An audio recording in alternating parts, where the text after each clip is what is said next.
Welcome to Studycom MLT academy.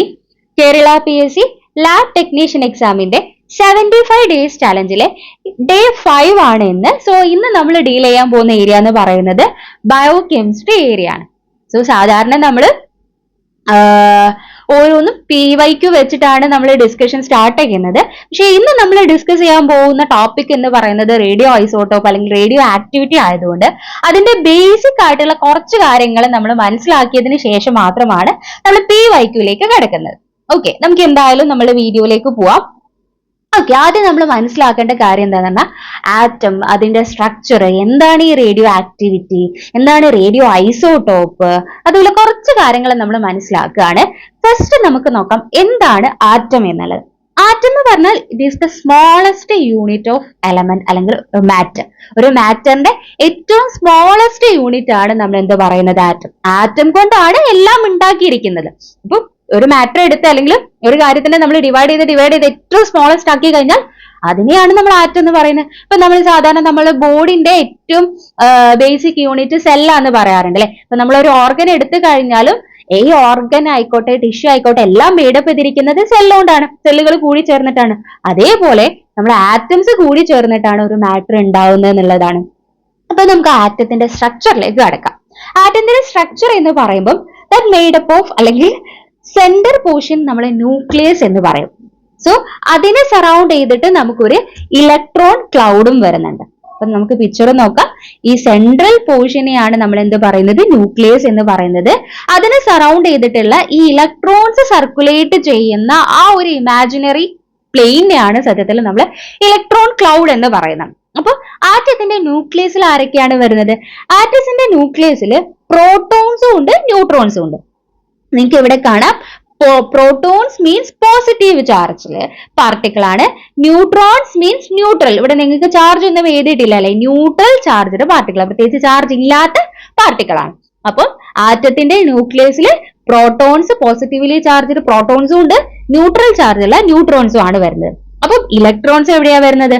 Yes, ഞാൻ പറഞ്ഞു നമ്മളുടെ ഈ ഒരു ന്യൂക്ലിയസിന് ചുറ്റും ഇമാജിനറി പ്ലെയിൻസ് ഉണ്ട്. അതിലൂടെയാണ് ആര് പാസ് ചെയ്യുന്നത്? നമ്മൾ ഇലക്ട്രോൺസ് പാസ് ചെയ്യുന്നത്. ഈ ഇലക്ട്രോൺസ് എന്ന് പറയുന്നത് നെഗറ്റീവ്ലി ചാർജ്ഡ് ആയിട്ടുള്ള പാർട്ടിക്കിൾസ് ആണ്. ഓക്കെ, സോ അത് നമ്മൾ ഇലക്ട്രോൺ ഓർബിറ്റിലൂടെയാണ്, ന്യൂക്ലിയസിന് ചുറ്റുള്ള ഓർബിറ്റിലൂടെയാണ് ഇത് പാസ് ചെയ്യുന്നത്. സോ ഇതാണ് ബേസിക് ആയിട്ടുള്ള ഒരു ആറ്റത്തിന്റെ സ്ട്രക്ചർ എന്ന് പറയുന്നത്. ഓക്കെ, ഇനി നമുക്ക് നോക്കാനുള്ളത്, നമ്മൾ ഒരു എലമെന്റ് എടുക്കുമ്പോൾ നമ്മൾ അതിൽ ഒരു എലമെന്റിനെ റെപ്രസെന്റ് ചെയ്യുന്ന സമയത്ത് ആറ്റോമിക് നമ്പർ, മാസ് നമ്പർ എന്നൊക്കെ പറയാറുണ്ട് അല്ലെ. ഓക്കെ, എന്താണ് ഈ ആറ്റോമിക് നമ്പർ, എന്താണ് മാസ് നമ്പർ എന്നുള്ളത്? ആറ്റോമിക് നമ്പർ എന്ന് പറഞ്ഞ സത്യത്തിൽ അവിടെയുള്ള പ്രോട്ടോൺസ്, നമ്മളെ ന്യൂക്ലിയസിനുള്ളിൽ എത്ര പ്രോട്ടോൺസ് ആണോ ഉള്ളത് അതിന്റെ നമ്പർ ആണ് ആറ്റോമിക് നമ്പർ എന്ന് പറയുന്നത്. മാസ് നമ്പർ എന്ന് പറഞ്ഞാൽ എത്ര ന്യൂട്രോൺസും പ്രോട്ടോൺസും ഉണ്ടോ, അതായത് രണ്ടും കൂടി ആഡ് ചെയ്ത നമ്പർ ആണ് മാസ് നമ്പർ എന്ന് പറയുന്നത്. അപ്പൊ നിങ്ങൾ ഒരു എലമെന്റ് എടുത്ത് റെപ്രസെന്റ് ചെയ്യുന്ന സമയത്ത് അതിന്റെ താഴെ നമ്മൾ എഴുതുന്നതാണ് ഈ ആറ്റോമിക് നമ്പർ എന്ന് പറയുന്നത്. ആറ്റോമിക് നമ്പർ എന്ന് പറഞ്ഞാൽ എത്ര പ്രോട്ടോൺസ് ഉണ്ടോ, അതായത് പ്രോട്ടോണിന്റെ നമ്പർ ആണ്. മുകളിൽ എഴുതുന്നത് മാസ് നമ്പർ ആണ്. മാസ് നമ്പർ എന്ന് പറയുന്നത് എന്താണ്? Yes, proton plus neutron, number of protons plus number of neutrons ആണ് എന്ത്, ഈ മാസ് നമ്പർ എന്ന് പറയുന്നത്. ഓക്കെ, സോ മാസ് നമ്പർ എന്താണെന്നും പറഞ്ഞു, അറ്റോമിക് നമ്പർ എന്താണെന്നും പറഞ്ഞു.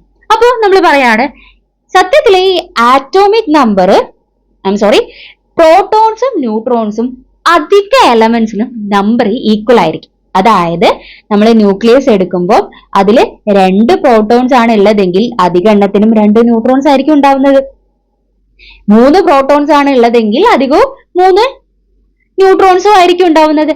ഇങ്ങനെയുള്ള ആറ്റത്തിനെ അല്ലെങ്കിൽ ഇങ്ങനെയുള്ള ആറ്റത്തിനെ നമ്മൾ സ്റ്റേബിൾ ആറ്റം എന്നാണ് പറയാറുള്ളത്. കാരണം എന്താണ്? സ്റ്റേബിൾ ആറ്റം എന്ന് പറഞ്ഞാൽ number of proton is equal to number of neutrons അല്ലെ. ഓക്കെ, അപ്പൊ നോക്കിക്കേ, അപ്പൊ എങ്ങനെയായിരിക്കും മാസ് നമ്പർ വരുന്നത്? ഇപ്പൊ ഒരു സ്റ്റേബിൾ ആറ്റത്തിന്റെ ആറ്റോമിക് നമ്പറും മാസ് നമ്പറും എങ്ങനെയായിരിക്കും? ആറ്റോമിക് നമ്പർ 2 ആണെങ്കിൽ, അതായത് അതാണ് പ്രോട്ടോണിന്റെ നമ്പർ. സോ ഇപ്പൊ മാസ് നമ്പർ എത്രയായിരിക്കും വരുന്നത്? സ്റ്റേബിൾ ആറ്റത്തിന്റെ മാസ് നമ്പർ എന്ന് പറയുന്നത് 4, അതിന്റെ ഡബിൾ ആയിരിക്കില്ലേ? കാരണം എന്താണ്? 2 പ്രോട്ടോണും 2 ന്യൂട്രോണും ഉള്ളതിനെയാണ് നമ്മൾ സ്റ്റേബിൾ ആറ്റം, 2 നല്ല equal number of proton and neutrons.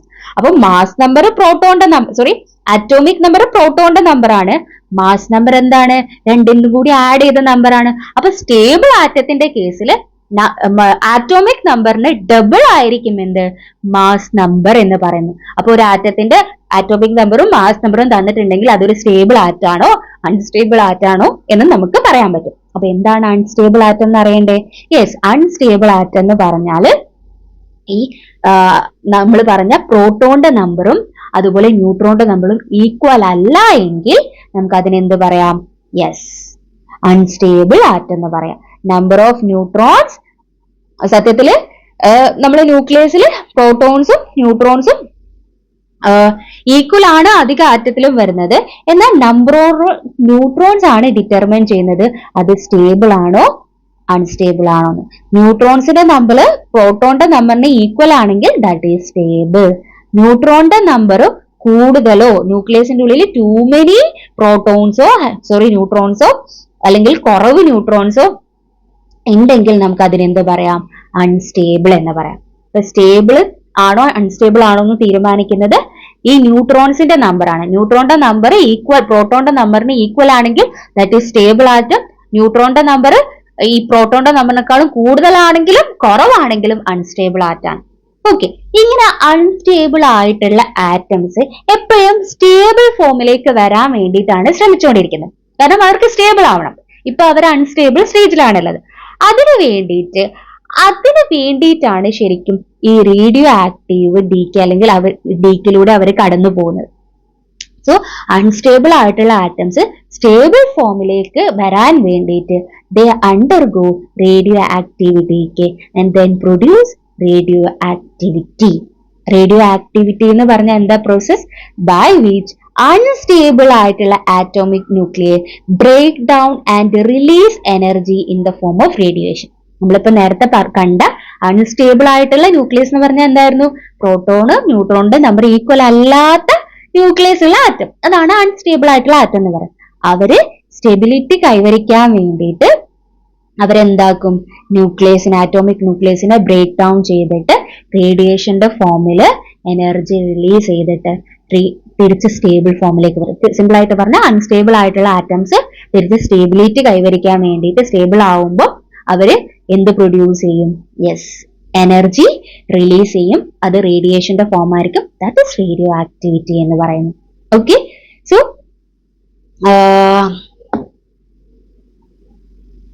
So already നമ്മൾ പറഞ്ഞു ആ ഒരു പ്രോസസ്സിനെയാണ് നമ്മൾ എന്ത് പറയുന്നത്?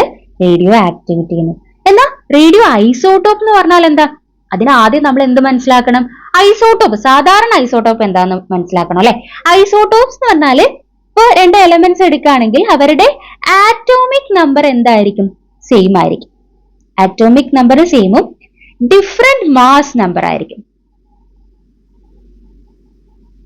എന്ന് വെച്ചാൽ എന്താ? ആറ്റോമിക് നമ്പർ സെം എന്ന് പറഞ്ഞാല് പ്രോട്ടോണിന്റെ നമ്പർ സെയിം ആണ്, ന്യൂട്രോണിന്റെ നമ്പർ ആണ് അവിടെ എന്ത് വരുന്നത്? വ്യത്യാസം വരുന്നതെന്നല്ലേ? യെസ്, ആറ്റോമിക് നമ്പർ എന്ന് പറഞ്ഞാൽ പ്രോട്ടോണിന്റെ നമ്പർ ആണ്. സോ സെയിം ആയിട്ടുള്ള ആറ്റോമിക് നമ്പറും ഡിഫറെന്റ് ആയിട്ടുള്ള മാസ് നമ്പറും വരുന്നവരെയാണ് നമ്മൾ എന്ത് പറയുന്നത്? ഐസോട്ടോപ്പ് എന്ന് പറയാറുള്ളത്. എന്താ റേഡിയോ ഐസോട്ടോപ്പ് എന്ന് പറഞ്ഞാൽ? റേഡിയോ ഐസോട്ടോപ്പ് എന്ന് പറഞ്ഞാൽ the isotope that unstable and undergo radio activity emitting radiation in the form of alpha beta gamma rays. Radio isotope എന്ന് പറഞ്ഞാല് നേരത്തെ പറഞ്ഞ അൺസ്റ്റേബിൾ റേഡിയോ ഐസോട്ടോപ്സ് അൺസ്റ്റേബിൾ ആയിരിക്കും. അവർ റേഡിയോ ആക്റ്റീവ് ഡീക്കയിലൂടെ കടന്നു പോകുമ്പോൾ അവരെന്ത് എമിറ്റ് ചെയ്യും? റേഡിയേഷൻ എമിറ്റ് ചെയ്യും. ഒന്നുകിൽ ആൽഫ റേസോ അല്ലെങ്കിൽ ബീറ്റ റേസോ ഗാമ റേസോ. അതായത് നമ്മൾ ഈ ഐസോട്ടോപ്സുകള് എന്തായിരിക്കും? അവർ അൺസ്റ്റേബിൾ ആയിട്ടുള്ള ഐസോട്ടോപ്പ് ആയിരിക്കും. സോ അവര് നേരത്തെ സ്റ്റേബിലിറ്റി കൈവരിക്കാൻ വേണ്ടിയിട്ട് എന്ത് ചെയ്യണം? റേഡിയേഷൻ എമിറ്റ് ചെയ്യണം. റേഡിയേഷൻ എമിറ്റ് ചെയ്യുന്നത് ഒന്നുകിൽ ആൽഫ റേസ്, ബീറ്റ ഗേസ്, ഗാമ റേസ് ചെയ്യും. ആ ടൈപ്പ് ഓഫ് ഐസോട്ടോപ്പിനെയാണ് നമ്മൾ എന്ത് പറയുന്നത്? യെസ്, റേഡിയോ ഐസോട്ടോപ്പ് എന്ന് പറയാറുള്ളത്. ഓക്കെ, ഇനി നമുക്ക് നോക്കാനുള്ളത് ഈ ആൽഫ റേസ് അല്ലെങ്കിൽ alpha decay, beta decay, gamma decay ആണ്. റേഡിയോ ആക്ടിവിറ്റിനെ നമുക്ക് മെയിൻലി മൂന്നായിട്ട് ഡിവൈഡ് ചെയ്യാം. Alpha decay, beta decay and gamma decay എന്ന് പറയുന്നത്. അതിൽ ഫസ്റ്റ് വൺ ആണ് ആൽഫ ഡികെ. ആൽഫ ഡികെ എന്ന് പറയുന്നത് that is a radioactive decay ആണ്. Unstable nucleus. അൺസ്റ്റേബിൾ ന്യൂക്ലിയസ് എന്ന് പറഞ്ഞാൽ നമ്മള് അറ്റോമിക് നമ്പറും മാസ് നമ്പറും ഡിഫറെന്റ് ആയിട്ടുള്ള ന്യൂക്ലിയസ്.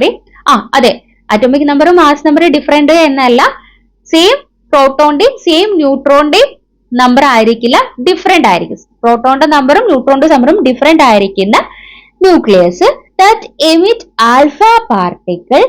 അവർ എന്ത് എമിറ്റ് ചെയ്യും? Alpha particle consisting of 2 protons and 2 neutrons, that is helium-4. പറഞ്ഞു തരാം. ഇവിടെ നമുക്ക് യുറേനിയം 92-235 കാണാം അല്ലെ. അതായത് ഇതെന്തായിരുന്നു? അറ്റോമിക് നമ്പർ ആണ്. ഇതെന്താണ്? മാസ് നമ്പറുമാണ്. സോ ഇവിടെ നമ്മൾ പ്രോട്ടോൺ യുറേനിയം 92 എന്ന് പറയുന്നത് ഓൾറെഡി പ്രോട്ടോണിന്റെ നമ്പറും കൂടിയാണ് അല്ലെ, പ്രോട്ടോണിന്റെ നമ്പറാണ്. അപ്പൊ ഇവിടെ നോക്കിക്കേ, ഈ ഒരു യുറേനിയത്തിന്റെ കേസിൽ പ്രോട്ടോണിന്റെ നമ്പറും ന്യൂട്രോണിന്റെ നമ്പറും ഈക്വൽ ആണോ? അപ്പൊ യുറേനിയം 92 പ്രോട്ടോൺ ആണെങ്കിൽ ന്യൂട്രോണും 92 ആണെങ്കിൽ എന്തായാലും മാസ് നമ്പർ 235 വരില്ലല്ലോ. സോ ഇവിടെ എന്താണ്? പ്രോട്ടോണിന്റെ നമ്പറും ന്യൂട്രോണിന്റെ നമ്പറും ഡിഫറെന്റ് ആണ്. അപ്പൊ യുറേനിയം എന്താണ്? ഒരു അൺസ്റ്റേബിൾ ആയിട്ടുള്ള ആറ്റമാണ് നമ്മൾ ഇവിടെ കൊടുത്തിരിക്കുന്നത്. അപ്പൊ ഇവര് സ്റ്റെബിലിറ്റി കൈവരിക്കാൻ വേണ്ടിയിട്ട് എന്താ ചെയ്യുന്നതെന്ന് വെച്ചാല് 2 പ്രോട്ടോണിനെയും 2 ന്യൂട്രോണിനെയും 2 പ്രോട്ടോണിനെയും 2 ന്യൂട്രോണിനെയും അവരെന്ത് ചെയ്യും? എമിറ്റ് ചെയ്യും. അങ്ങനെ 2 പ്രോട്ടോണും 2 ന്യൂട്രോണും എന്ന് പറയുമ്പോൾ എന്തായിരിക്കും? 2 പ്രോട്ടോണും 2 ന്യൂട്രോൺ എന്ന് പറയുമ്പോൾ അറ്റോമിക് നമ്പർ 2ഉം മാസ് നമ്പർ 4ഉമുള്ള ഹീലിയം ലൈക്ക് പാർട്ടിക്കിൾ അല്ലെങ്കിൽ ഹീലിയത്തിനെ എമിറ്റ് ചെയ്യും. ഈ ഹീലിയത്തിനെയാണ് നമ്മൾ എന്ത് പറയുന്നത്? ഈ എമിറ്റ് ചെയ്യുന്ന റേഡിയേഷനെയാണ് നമ്മൾ എന്ത് പറയുന്നത്? ആൽഫ പാർട്ടിക്കിൾ എന്ന് പറയുന്നത്. സോ അപ്പൊ നമുക്ക് കിട്ടുന്ന എങ്ങനെയായിരിക്കും? ഓൾറെഡി ഇപ്പൊ ഈ യുറേനിയത്തില് 92 ഉള്ളത് 2 പ്രോട്ടോൺ പോയില്ലേ, എമിറ്റ് ചെയ്തു. അപ്പൊ 90 മാത്രമേ ഉണ്ടാവുള്ളൂ. ഈ 235ല് 4 എണ്ണം പോയി. 4 എണ്ണം എങ്ങനെയാ പോകുന്നത്? യെസ്, 4 എണ്ണം ഇത് മാസ് നമ്പർ ആണ്. അപ്പൊ 2 പ്രോട്ടോണും 2 ന്യൂട്രോണും പോയാൽ ടോട്ടൽ ആണ് നമ്മൾ മാസ് നമ്പർ എന്ന് പറയുന്നത്. അതുകൊണ്ടാണ് 4 കുറഞ്ഞിരിക്കുന്നത്. അപ്പം നമുക്ക് അതിന്റെ കിട്ടുന്നത് എന്തായിരിക്കും? ഈ തോറിയം എന്ന് പറയുന്നത് ആറ്റോമിക് നമ്പർ 2ഉം ഡിക്രീസ് ആയി, മാസ് നമ്പർ 4ഉം കുറഞ്ഞു.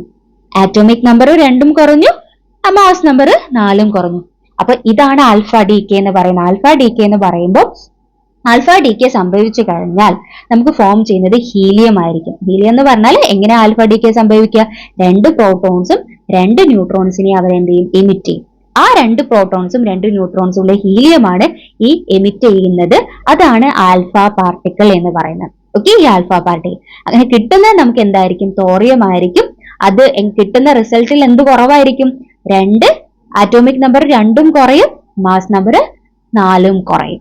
സോ ഇനി ഇതിൽ പറയാനുള്ളത് ഇത് നമ്മൾ ഓൾറെഡി പറഞ്ഞു ദാറ്റ് എമിറ്റ് ആൽഫ പാർട്ടിക്കിൾ. ആ ആൽഫ പാർട്ടിക്കിൾ ആയത് ഹീലിയത്തിൽ എന്തൊക്കെയുണ്ടാവും? 2 പ്രോട്ടോൺസും 2 ന്യൂട്രോൺസും ആയിരിക്കും ഉണ്ടാവും. 2 പ്രോട്ടോൺസ് ആകുമ്പോൾ 2 ആറ്റോമിക് നമ്പറും മാസ് നമ്പർ 4ഉം ആയിരിക്കും. അപ്പൊ കിട്ടുന്നത് അത് എങ്ങനെയായിരിക്കും? അതിന്റെ പ്രൊഡക്റ്റ് ഉണ്ടാവുക? Yes, atomic number reduced by 2ഉം മാസ് നമ്പർ റെഡ്യൂസ്ഡ് ബൈ 4ഉം. Okay, so ഇതെന്തായി?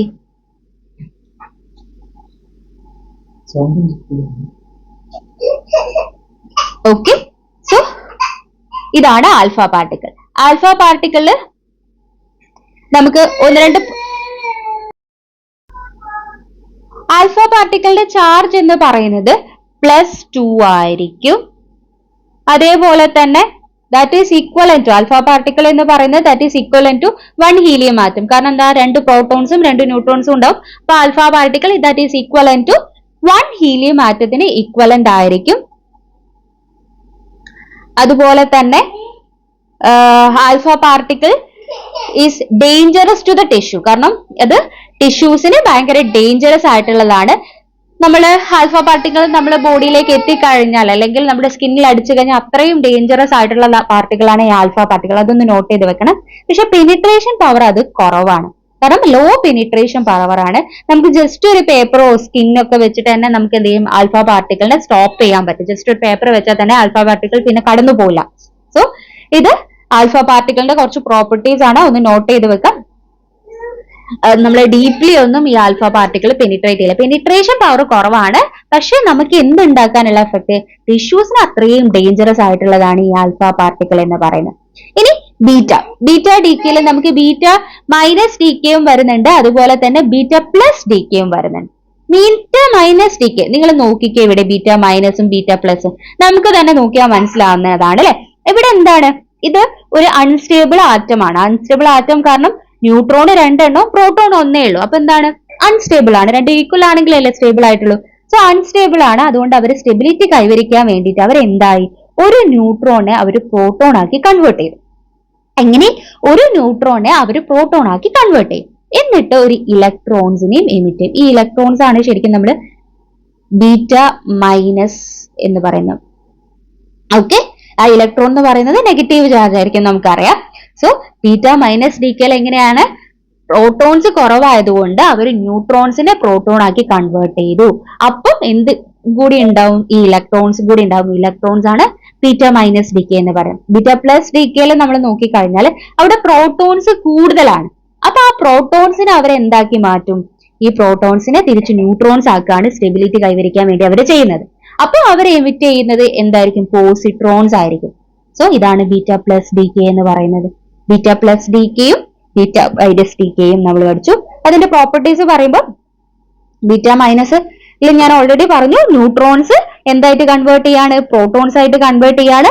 സോ അവിടെ ഒരു ഇലക്ട്രോൺസ് ഉണ്ടാവും. ഈ ഇലക്ട്രോൺസിനെയാണ് ബീറ്റ മൈനസ് പാർട്ടിക്കിൾ എന്ന് പറയുന്നത്. സോ അതുപോലെ ബീറ്റ പ്ലസ് ഡിക്കെയിലാണെങ്കിൽ പോസിട്രോൺ എമിഷൻ ആണ്, കാരണം പ്രോട്ടോൺസ് അവിടെ ന്യൂട്രോൺസ് ആയിട്ട് കൺവേർട്ട് ചെയ്യാണ്, പ്ലസ് അതിന്റെ കൂടെ ഒരു പോസിട്രോണും കൂടി എമിറ്റ് ചെയ്യും. ഈ പോസിട്രോണെയാണ് ബീറ്റ പ്ലസ് ഡിക്കെ എന്ന് പറയുന്നത്. ഓക്കെ, ഇനി നമ്മൾ അതിന്റെ എഫക്റ്റ് നോക്കാം.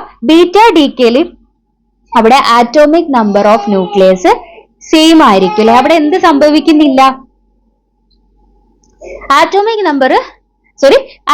നമ്പർ ചേഞ്ച് ആവുന്നെങ്കിലും മാസ് നമ്പറിൽ ചേഞ്ച് ഒന്നും വരുന്നില്ല. കാരണം എന്താണ്, ന്യൂട്രോൺസ് പ്രോട്ടോൺ ആയിട്ട് മാറി, അല്ലെങ്കിൽ പ്രോട്ടോൺ ന്യൂട്രോൺ ആയിട്ട് മാറുകയും ചെയ്യാണ്. അപ്പൊ അവിടെ എന്തിൽ ചേഞ്ച് വരുന്നില്ല എന്നുള്ളതാണ്, മാസ് നമ്പറിൽ ചേഞ്ച് ഒന്നും വരുന്നില്ല, പക്ഷെ ആറ്റോമിക് നമ്പർ ചേഞ്ച് ആവും. കാരണം എന്താണ്, ഒന്നിൽ ന്യൂട്രോൺസ് പ്രോട്ടോൺ ആയിട്ട് മാറുകയാണ്. അപ്പൊ അവിടെ എന്തായി, യെസ്, ആറ്റോമിക് നമ്പർ കൂടി. മറ്റേതിലാണെങ്കിലോ പ്രോട്ടോൺ ന്യൂട്രോൺ ആയിട്ട് മാറുകയാണ്, പ്രോട്ടോണിന്റെ നമ്പർ അപ്പൊ കുറയും, അതായത് ആറ്റോമിക് നമ്പർ കുറഞ്ഞു. അപ്പൊ പ്രോട്ടോണിന്റെ നമ്പറിൽ അല്ലെങ്കിൽ ആറ്റോമിക് നമ്പറിൽ വ്യത്യാസം വരുന്നുണ്ട്, ബീറ്റ പ്ലസിലായിക്കോട്ടെ മൈനസിലായിക്കോട്ടെ. പക്ഷെ മാസ് നമ്പറിൽ വ്യത്യാസം ഒന്നും വരുന്നില്ല, കാരണം മാസ് നമ്പർ എന്ന് പറയുന്നത് രണ്ടും കൂടി ആഡ് ചെയ്തതാണ്. അപ്പൊ ഇവിടെ കൺവേർട്ട് ചെയ്യുന്നത് കൊണ്ട് മാസ് നമ്പറിൽ വ്യത്യാസമൊന്നും വരുന്നില്ല. ബീറ്റ പാർട്ടിക്കിൾ എന്ന് പറയുന്നത് ആൽഫ പാർട്ടിക്കിളിനെക്കാളും എന്താണ്, ആൽഫ പാർട്ടിക്കിളിനെക്കാളും പെനിട്രേറ്റിംഗ് പവർ കൂടുതലാണ്, ബട്ട് ഗാമ പാർട്ടിക്കിളിനെക്കാളും കുറവാണ്. ആൽഫ പാർട്ടിക്കിളിനെക്കാളും പെനിട്രേഷൻ പവർ, കാരണം ഏറ്റവും പെനിട്രേഷൻ പവർ കുറവായിരുന്നു നമ്മൾ ആൽഫ പാർട്ടിക്കിളിൽ പറഞ്ഞത്. പക്ഷെ അതിനേക്കാളും കുറച്ചും കൂടി പെനിട്രേഷൻ പവർ ആർക്കുണ്ട്, ബീറ്റ പാർട്ടിക്കിളിനുണ്ട്. എന്നാൽ ഗാമ പാർട്ടിക്കിളിന്റെ അത്ര പെനിട്രേഷൻ പവറും ഈ ഒരു ബീറ്റ പാർട്ടിക്കിളിനില്ല. ഈ ബീറ്റ പാർട്ടിക്കിൾ എന്ന് പറയുന്നത് നമ്മുടെ ടിഷ്യൂസിന് ലീതലാണ്. നമ്മൾ നേരത്തെ ഈ ആൽഫ പാർട്ടിക്കിളിന്റെ കേസിൽ പറഞ്ഞത് എന്താന്ന് പറഞ്ഞാൽ, ജസ്റ്റ് ഒരു പേപ്പർ വെച്ച് കഴിഞ്ഞാൽ നമുക്ക് അതിനെ ബ്ലോക്ക് ചെയ്യാൻ പറ്റും. പക്ഷെ ഇവിടെ നമ്മൾ ബീറ്റ പാർട്ടിക്കിളിന്റെ കേസിൽ ഒരു അലൂമിനിയം ഷീറ്റ് ഒക്കെ വെച്ചാലേ നമുക്ക് അതിനെ എന്ത് ചെയ്യാൻ പറ്റും, ബ്ലോക്ക് ചെയ്യാൻ പറ്റുള്ളൂ. ടിഷ്യൂസിന് എന്തായാലും അതും ലീതൽ തന്നെയാണ്. എന്നാലും ആൽഫ പാർട്ടിക്കിൾ ആണ് കുറച്ചും കൂടി എന്തായിട്ടുള്ളത്, ഡേഞ്ചറസ് ആയിട്ട് ടിഷ്യൂസിന് വരുന്നത്. ഓക്കെ, ഇനി നെക്സ്റ്റ് ഗാമ പാർട്ടിക്കിൾ. സത്യം പറഞ്ഞാൽ ഗാമ പാർട്ടിക്കിൾ എന്ന് പറഞ്ഞാല് ഇലക്ട്രോ മാഗ്നറ്റിക് റേഡിയേഷൻ ആണ്. അതിൽ അൺചാർജ്ഡ് പാർട്ടിക്കിൾ, ഇപ്പൊ ആൽഫ ഡിക്കെന്റെ സമയത്തും ബീറ്റ ഡിക്കെന്റെ സമയത്തും എമിറ്റ് ചെയ്യുന്ന ചാർജ് ഇല്ലാത്ത പാർട്ടിക്കിൾ ആണ് എന്ത്, ഈ ഗാമ പാർട്ടിക്കിൾ എന്ന് പറയുന്നത്. സോ അതിന് മാക്സിമം പെനിട്രേഷൻ പവർ ആയിരിക്കും. അവര് DNA-നെയാണ് എന്ത് ചെയ്യുന്നത്, ഡിസ്ട്രോയ് ചെയ്യുന്നത്. വിസിബിൾ ടിഷ്യൂ ഡാമേജ് അത്രത്തോളം നമ്മൾ ആൽഫ ഡിക്കെന്റെ അത്ര ഒന്നും വരുന്നില്ല. പക്ഷെ എന്താണ്, അവർ DNA-നെ ഡാമേജ് ചെയ്യും എന്നുള്ളതാണ്. ഇലക്ട്രോ മാഗ്നറ്റിക് റേഡിയേഷൻ ആണ്. നമ്മൾ ലെഡോ കോൺക്രീറ്റ് ബ്ലോക്സ് ഒക്കെ യൂസ് ചെയ്തിട്ടേ നമുക്ക് എന്ത് ചെയ്യാൻ പറ്റുള്ളൂ, അതിനെ ബ്ലോക്ക് ചെയ്യാൻ പറ്റത്തുള്ളൂ. സോ ഇത്രയിലാണ് ഗാമ ഡിക്കെയിൽ പറയാനുള്ളത്. മൊത്തത്തിൽ നമുക്കൊന്ന് ഓരോ ഓവർവ്യൂ നോക്കാം. ഫസ്റ്റ് നമ്മൾ പറഞ്ഞത് ആൽഫ ഡിക്കെ ആയിരുന്നു അല്ലെ. ആൽഫ ഡിക്കെ എന്ന് പറയുമ്പോൾ ആൽഫ ഡി കെ കഴിഞ്ഞിട്ടുണ്ടാവുന്ന പാർട്ടിക്കിൾ അല്ലെങ്കിൽ ആൽഫ ഡി കെ കാരണം ഉണ്ടാവുന്ന പാർട്ടിക്കിൾ എന്ന് പറയുന്നത് ഹീലിയം ആണ് അല്ലെ. ആൽഫ പാർട്ടിക്കിൾ എന്ന് പറയുന്നത് ഹീലിയം ആണ്. സോ അത് കഴിഞ്ഞിട്ട് ഉണ്ടാവുന്നത് എങ്ങനെയായിരിക്കും? അതിന്റെ ആറ്റോമിക് നമ്പർ ഡിക്രീസ്ഡ് ബൈ 2 അതിന്റെ മാസ് നമ്പർ ഡിക്രീസ്ഡ് ബൈ 4 അതിന്റെ പെനിട്രേഷൻ പവർ ലോ ആണ്. നമുക്കൊരു പേപ്പർ വേണമെങ്കിൽ യൂസ് ചെയ്തിട്ട് അത് നമുക്ക് എന്ത് ചെയ്യാൻ പറ്റും? സ്റ്റോപ്പ് ചെയ്യാൻ പറ്റും. പക്ഷെ അയണൈസേഷൻ പവർ കൂടുതലായിരിക്കും. അതിന് എക്സാമ്പിളും ഇവിടെ കൊടുത്തിട്ടുണ്ട്. ഓൾറെഡി നമ്മൾ അത് പറഞ്ഞിട്ടുണ്ടായിരുന്നു. സോ അതിന്റെ ഇമ്പോർട്ടൻസ് എന്ന് പറയുമ്പോൾ നമ്മളത് യൂസ് ചെയ്യുന്നത് targeted alpha therapy for cancer ട്രീറ്റ്മെന്റിന് യൂസ് ചെയ്യും. അതായത് ഇപ്പോൾ റേഡിയം 223 പ്രോസ്റ്റേറ്റ് ക്യാൻസറിനൊക്കെ നമുക്ക് യൂസ് ചെയ്യുന്നത് ഇതിനൊരു ആൽഫ പാർട്ടിക്കിൾസിന്റെ എക്സാമ്പിൾ ആയിട്ട് പറയാം. അപ്പൊ ആൽഫ പാർട്ടിക്കിൾ നമുക്ക് വേണമെങ്കിൽ ക്യാൻസർ ട്രീറ്റ്മെന്റ്സിനൊക്കെ റേഡിയം 223 പ്രോസ്റ്റേറ്റ് ക്യാൻസറിനൊക്കെ വേണമെങ്കിൽ യൂസ് ചെയ്യാം. അതുപോലെ ബീറ്റയിൽ ബീറ്റ മൈനസ് ഡി കെയിൽ ഉണ്ടാവുന്ന ബീറ്റ മൈനസ് പാർട്ടിക്കിൾ എന്തായിരുന്നു? യെസ്, ഇലക്ട്രോൺസ് ആയിരുന്നു അല്ലെ. അവിടെ എങ്ങനെയായിരുന്നു? ആറ്റോമിക് നമ്പർ കൂടുകയാണ് ചെയ്യുന്നത് അല്ലെ ബീറ്റ മൈനസ് ഡി കെയിൽ. കാരണം അവിടെ ന്യൂട്രോൺസ് പ്രോട്ടോൺ ആയിട്ട് മാറുന്നതുകൊണ്ട് പ്രോട്ടോണിന്റെ നമ്പർ ഒന്ന് കൂടുമ്പോൾ ആറ്റോമിക് നമ്പർ കൂടും. പക്ഷെ മാസ് നമ്പറിൽ വല്ല എഫക്റ്റ് ഒന്നും ഉണ്ടാവില്ല. പെനിട്രേഷൻ പവർ എന്ന് പറയുന്നത് മീഡിയം ആണ്. നമുക്കത് ബ്ലോക്ക് ചെയ്യാൻ പറ്റും അലൂമിനിയം ഷീറ്റ്സ് ഒക്കെ യൂസ് ചെയ്തിട്ടാണ്. അയനൈസേഷൻ പവർ കൂടുതലായിരിക്കും.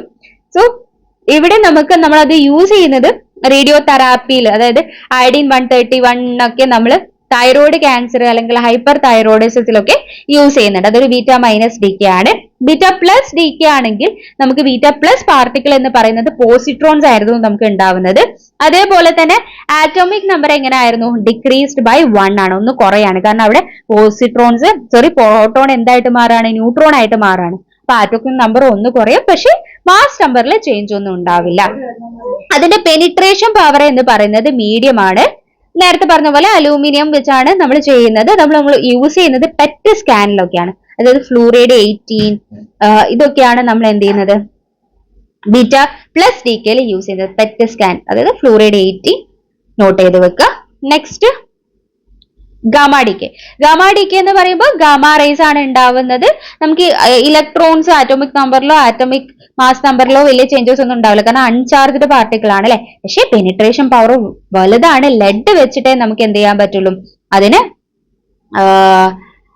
ബ്ലോക്ക് ചെയ്യാൻ പറ്റുള്ളൂ. പക്ഷെ അയണൈസേഷൻ പവർ ലോ ആണ്. ഇത് യൂസ് ചെയ്യുന്നത് ഇപ്പൊ കൊബാൾട്ട് 60 ക്യാൻസർ ട്രീറ്റ്മെന്റ് അല്ലെങ്കിൽ സ്റ്റെറിലൈസേഷൻ പർപ്പസസിനൊക്കെ നമുക്ക് വേണമെങ്കിൽ ഈ ഗാമ റേസ് യൂസ് ചെയ്യാവുന്നതാണ്.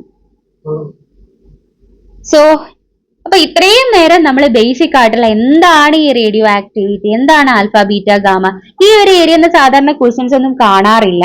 പക്ഷേ നമുക്ക് ഓരോ വർഷം വരുമ്പോഴും പുതുതായിട്ടുള്ള ക്വസ്റ്റ്യൻസ് ആണ് വരുന്നത്. അതുകൊണ്ട് ഈ ഒരു ഏരിയ വേണമെങ്കിൽ നമുക്ക് ക്വസ്റ്റ്യൻസ് പ്രതീക്ഷിക്കാം. ഇനി നമ്മൾ പ്രീവിയസ് ക്വസ്റ്റ്യൻസ് ആണ് ഡിസ്കസ് ചെയ്യാൻ പോകുന്നത്. സോ ഇതിൽ നമ്മൾ 1-2 ക്വസ്റ്റ്യൻസ് ആണ് ഡിസ്കസ് ചെയ്യുന്നത്. നിങ്ങൾക്ക് കൂടുതലായിട്ട് ഈ ഒരു ഏരിയ റിലേറ്റഡ് ആയിട്ടുള്ള ക്വസ്റ്റ്യൻസ് വേണമെങ്കിൽ നമ്മുടെ കിൻഡിൽ ആപ്പ് വഴി നിങ്ങൾക്ക് ജസ്റ്റ് 99 റുപ്പീസിൽ നിങ്ങൾ 1000 ക്വസ്റ്റ്യനോളം നിങ്ങൾക്ക് മൊഡ്യൂൾ വൈസ് സെറ്റ് ചെയ്തതാണ്. അത് നിങ്ങൾക്ക് പർച്ചേസ് ചെയ്യാം. എല്ലാ ക്വസ്റ്റ്യൻസും അതിൽ PSCയിൽ ചോദിച്ചിട്ടുള്ള ക്വസ്റ്റ്യൻസ് ആണ്. നമുക്കൊരു ക്വിക്ക് റിവ്യൂവിന് വേണ്ടിയിട്ട് നമുക്ക് എന്താ പറയുക, പഠിച്ചു കഴിഞ്ഞതിന് ശേഷം മൊത്തത്തിൽ ഒന്ന് ഏതൊക്കെ ക്വസ്റ്റ്യൻസ് ഏതൊക്കെ ഏരിയ നിന്നാണ് PSCയിൽ ചോദിച്ചിട്ടുള്ളതെന്നൊക്കെ ഒരു ക്വിക്ക് റിവ്യൂസിന് വേണ്ടി നമുക്കത് യൂസ്ഫുൾ ആയിരിക്കും. അതിന്റെ ലിങ്ക് ഞാൻ നമ്മളുടെ കമന്റ് ബോക്സിൽ കൊടുക്കാം. അത് ആമസോൺ KDP ആപ്പ് വഴിയാണ് അത് റീഡ് ചെയ്യാൻ പറ്റുന്നത്. അത് ബുക്ക് ആയിട്ടല്ല കേട്ടോ അവൈലബിൾ ആയിട്ടുള്ളത്. ഓക്കെ, നമുക്ക് എന്തായാലും നമ്മൾ PYQലേക്ക് കിടക്കാം. PYQ എന്ന് പറയുമ്പോൾ ഇത് റിലേറ്റഡ് ആയിട്ടുള്ള PYQ അല്ല, പുതിയൊരു ഏരിയ ആണ് നമ്മളിവിടെ കവർ ചെയ്യുന്നത്. Okay, radio active isotope tritium undergo beta decay with half life of 12.5 years. If we keep 10 gram of pure tritium sample, how much of it remains after 25 years? Option A 5 gram, option B 1 gram, option C 2.5 gram, option D none. Question എന്താണ്? Yes, ഇവിടെ നമ്മൾ ട്രിഷ്യത്തിന്റെ half life എന്ന് പറയുന്നത് 12.5 gram ആണ്. So നമ്മൾ ഒരു 10 gram tritium നമ്മൾ keep ചെയ്യുകയാണെങ്കിൽ ഒരു 25 വർഷം കഴിയുമ്പോൾ 12.5 ഇയർ ആണ് അതിന്റെ ഹാഫ് ലൈഫ് വരുന്നത്. ഒരു 25 ഇയർ കഴിയുമ്പോൾ നമുക്ക് എത്ര ട്രിഷ്യം ഉണ്ടാവും എന്നുള്ളതാണ് ചോദിക്കുന്നത്. സോ കറക്റ്റ് ആൻസർ എന്ന് പറയുന്നത് ഓപ്ഷൻ സി, അതായത് 2.5 gram ആണ്. അതെങ്ങനെയാ കിട്ടുക എന്ന് ചോദിച്ചു കഴിഞ്ഞാൽ ഇവിടെ ബേസിക് ആയിട്ടുള്ള കാൽക്കുലേഷൻ പറയുമ്പോൾ നമുക്കൊന്നുമില്ല. കാരണം 10 gram ട്രിഷ്യം അതിൽ 10 ഗ്രാം ഉള്ളത് ഹാഫ് ലൈഫ് എന്ന് പറഞ്ഞാൽ അതിന്റെ പകുതി ആവാൻ എടുക്കുന്ന സമയത്തിനെയാണ് നമ്മൾ എന്ത് പറയുന്നത്, ഹാഫ് ലൈഫ് എന്ന് പറയുന്നത് അല്ലെ.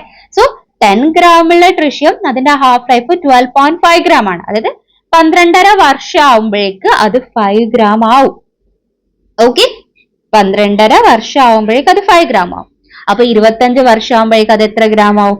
12.5 വർഷമാണ് അതിന്റെ ഹാഫ് ലൈഫ്. അപ്പൊ 2 ഹാഫ് ലൈഫ് കയ്യില് 25 എന്ന് പറയുമ്പോൾ അപ്പൊ 25 വർഷം ആവുമ്പോഴേക്ക് അത് അതിന്നും പകുതിയായിട്ട് 2.5 ഗ്രാം അല്ലേ ആവുക. 10 ഗ്രാം ഉള്ളത് 12.5 വർഷം കഴിയുമ്പോൾ 5 ഗ്രാം ആവും. 5 ഗ്രാം ഉള്ളത് വീണ്ടും 12.5 വർഷം കഴിയുമ്പോൾ അതിന്റെയും പകുതിയായിട്ടുള്ള 2.5 ഗ്രാം ആവും. അതായത് 2.5 2.5 25 വർഷം കഴിയുമ്പോഴേക്ക് അത് 2.5 ഗ്രാം ആവും. ഇത് നമുക്ക് വേണമെങ്കിൽ കാൽക്കുലേഷൻ ബേസിൽ വേണമെങ്കിൽ പറയാം. അതായത് അതിന്റെ ഇക്വേഷൻ ഇതാണ്. നിങ്ങൾക്ക് ഹാഫ് ലൈഫ് കണ്ടുപിടിക്കാനുള്ള ഇക്വേഷൻ എന്ന് പറയുന്നത് n is equal to n0 into 1/2 raised to n എന്ന് പറഞ്ഞാൽ n എന്ന് പറഞ്ഞാൽ നമുക്ക് എത്ര ഇപ്പൊ കിട്ടേണ്ട കോൺസെൻട്രേഷൻ, കറണ്ട് കോൺസെൻട്രേഷൻ എത്രയാണെന്നുള്ളതാണ്. സോ n0 എന്ന് പറഞ്ഞാൽ ഇനീഷ്യൽ കോൺസെൻട്രേഷൻ. ഇപ്പൊ നമ്മൾ ക്വസ്റ്റ്യൻ എടുക്കുമ്പോൾ നമുക്ക് ഇനീഷ്യൽ കോൺസെൻട്രേഷൻ എത്രയായിരുന്നു ഉള്ളത്? 10 ഗ്രാം. ഓക്കെ, ഇനി 1/2. ഓക്കെ, ഇവിടെ n എന്ന് ഉദ്ദേശിക്കുന്നത് number of half life passed. എത്ര ഹാഫ് ലൈഫ് പാസ് ചെയ്തു എന്നാണ് ഉദ്ദേശിക്കുന്നത്. അവിടെ എത്ര ഹാഫ് ലൈഫ് പാസ് ചെയ്തു? 25 വർഷം എന്ന് പറയുമ്പോൾ നമ്മൾ അതിന്റെ ഹാഫ് ലൈഫ് 12.5 ആണ്. അപ്പോ 25 വർഷം എന്ന് പറയുമ്പോൾ എത്ര ഹാഫ് ലൈഫ് പാസ് ചെയ്തു? 2 ഹാഫ് ലൈഫ് അല്ലെ. അതെങ്ങനെയാ നമുക്ക് കിട്ടുക? ഈ n കിട്ടാൻ വേണ്ടി മറ്റൊരു കാൽക്കുലേഷൻ ഈസ് ഈക്വൽ ടു, അതായത് ടോട്ടൽ എത്ര വർഷം ബൈ അതിന്റെ ഹാഫ് ലൈഫ്. സോ അപ്പൊ നമുക്ക് n കിട്ടും. ഓക്കെ, ടോട്ടൽ എത്ര വർഷം ബൈ ഹാഫ് ലൈഫ് ചെയ്താൽ നമുക്ക് n കിട്ടും. അപ്പൊ ടോട്ടൽ 25 വർഷം ആണെങ്കിൽ ബൈ 12.5 ചെയ്ത് കഴിഞ്ഞാൽ നമുക്ക് ആൻസർ കിട്ടുന്നത് 2 ആണ് അല്ലെ.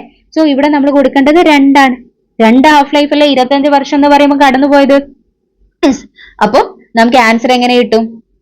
10 into 1/4. 10 into നമ്മൾ എങ്ങനെയായിരുന്നു എഴുതിയത്? n is equal to 10 into 1/2 raised to 2 ആണ് വരുന്നത്. അപ്പൊ 10 into 1/4 ആവും. That is 2.5. ഇതാണ് അവിടെ കാൽക്കുലേഷൻ വരുന്നത്.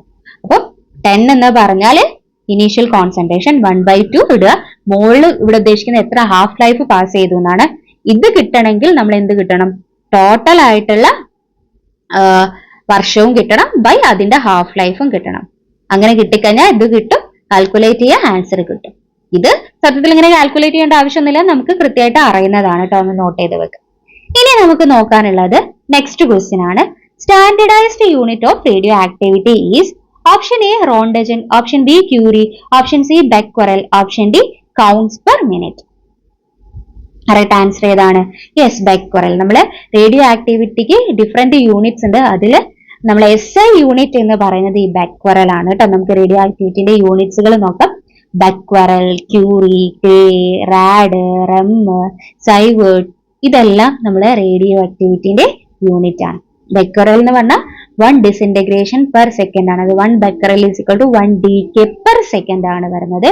ക്യൂറി എന്ന് പറഞ്ഞാൽ activity of 1 gram of radium ആണ്. അതായത് 1 curie is equal to 3.7 into 10 raised to 10 becquerel ആണ്.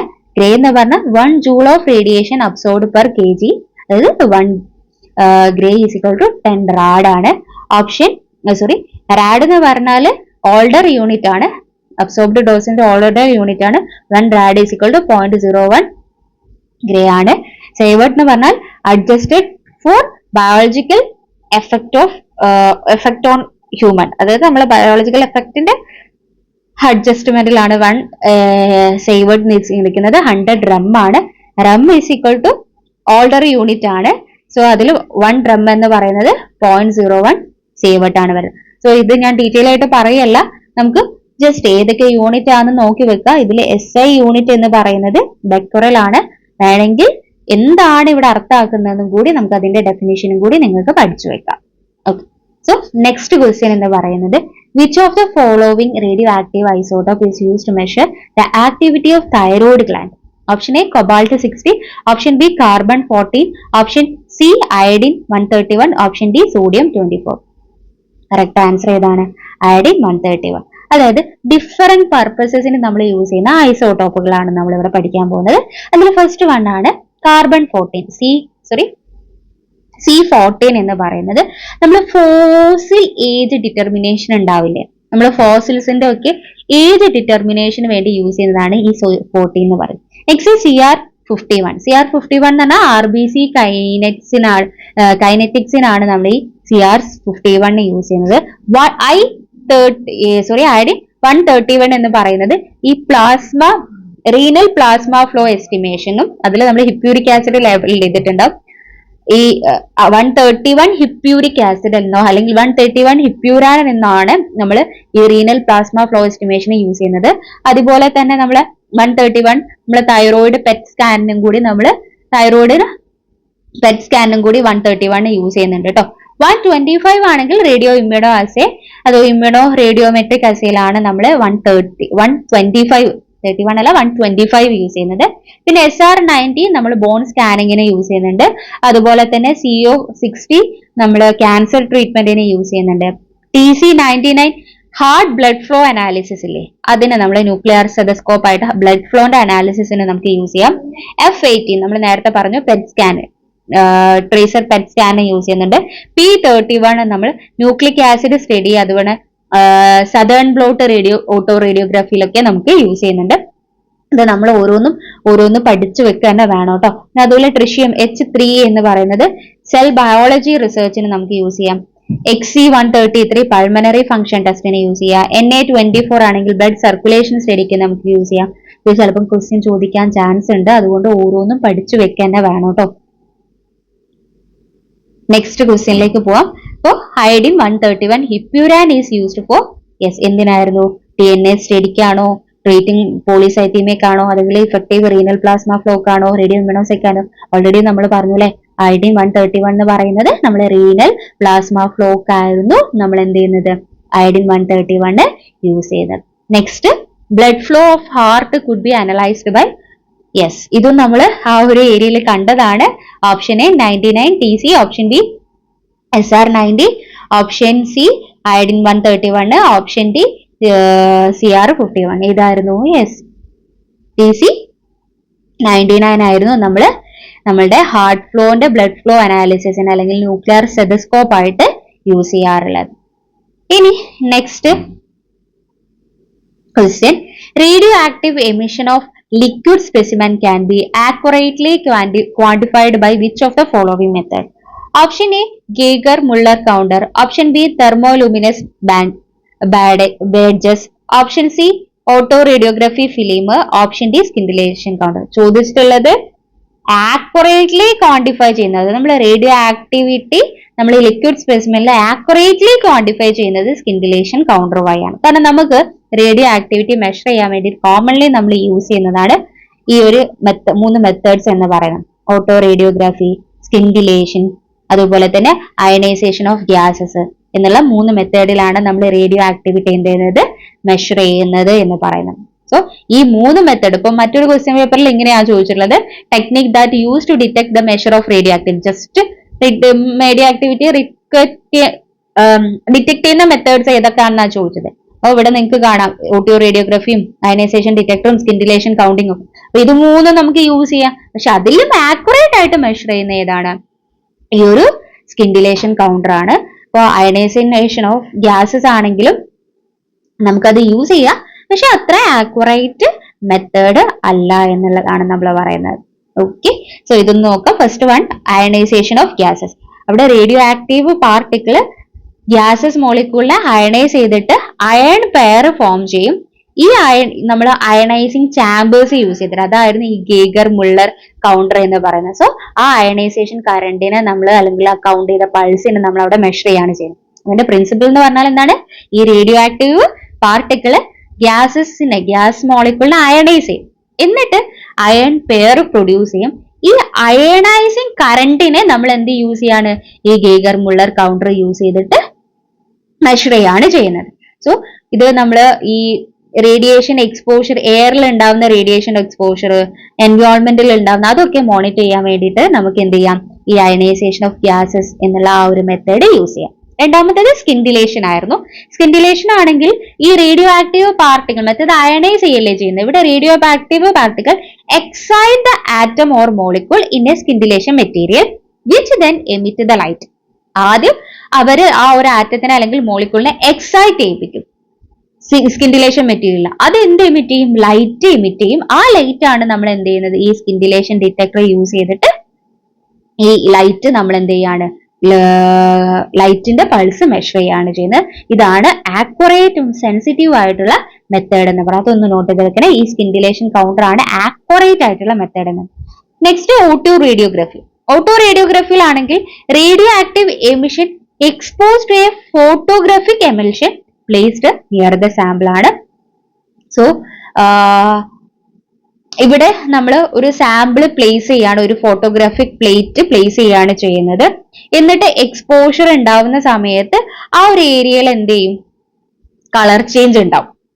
അപ്പോൾ നമുക്ക് എക്സ്റേന്റെ ഒക്കെ എക്സ്പോഷർ സംഭവിക്കുമ്പോൾ നമുക്കത് മനസ്സിലാക്കാൻ വേണ്ടിയിട്ട് എന്ത് ചെയ്യും, അവിടെ ഉണ്ടാവുന്ന ആ ഡാർക്കൺ ഏരിയയിൽ ഉണ്ടാവുന്ന കളർ ചേഞ്ച് ആണ് നമ്മൾ എന്ത് ചെയ്യുന്നത്, അവിടെ മെഷർ ചെയ്യുന്നത് ഈ ഓട്ടോ റേഡിയോഗ്രഫിയിലൊക്കെ. ഓക്കെ, സോ ഇത്രയാണ് നമ്മൾ എന്ത് ചെയ്യുന്നത്, ഒരു റേഡിയോ ആക്റ്റീവ് ഏരിയ അല്ലെങ്കിൽ റേഡിയോ ആക്ടിവിറ്റി, റേഡിയോ ഐസോട്ടോപ്പ് എന്നുള്ള ഏരിയയിൽ വലിയ വാസ്റ്റ് ആയിട്ടുള്ള ഏരിയ എന്നല്ല, സിമ്പിൾ ആയിട്ടുള്ളതാണ്. കുറച്ച് കാര്യങ്ങൾ മനസ്സിലാക്കണം.